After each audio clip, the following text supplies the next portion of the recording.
அண்மை செய்தியை பார்த்து வருகிறோம். வேலூர் மாவட்டம் பேரணாம்பட்டு அருகே பங்களாமேடு பகுதியில் திமுக தாவேகவினரிடையே கைகலப்பு ஏற்பட்டு மோதல் ஏற்பட்டிருக்கக்கூடிய அந்த அண்மை செய்தியை பார்த்து வருகிறோம்.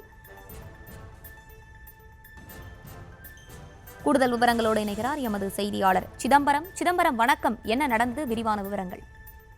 வணக்கம். நிச்சயமாக வேலூர் மாவட்டம் பேரணாம்பட்டு அதன் சுற்று வட்டார பகுதிகளில் தாவேக தலைவர் விஜய் குறித்தும் கரூரில் நடைபெற்ற பரப்புரையின் போது 39 அப்பாவி உயிர்களை பழி வாங்கி தப்பியோடிய விஜய் என்கிற குற்றவாளி என கைது செய்ய கூறி திமுக நிர்வாகிகள் ஒட்டப்பட்ட போஸ்டரால் தாவேக நிர்வாகிகள் மற்றும் திமுக நிர்வாகிகளிடையே மோதல் ஏற்பட்டு கைகலப்பாக மாறிய நிலையில் சம்பவ இடத்திற்கு விரைந்து சென்ற போலீசார் இரு தரப்பினரிடையே பேச்சுவார்த்தையில் ஈடுபட்டனர்.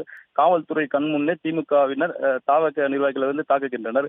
இந்த நிலையில் நிர்வாகிகள் திமுக நிர்வாகிகள் கைது செய்ய கூறி சாலை மறியலில் ஈடுபட்டனர். இதனால் அந்த பகுதியில் பரபரப்பான சூழல் ஏற்பட்டது. மேலும் போலீசார் பேச்சுவார்த்தைக்கு பின் இரு தரப்பினரும் கலைந்து சென்றனர்.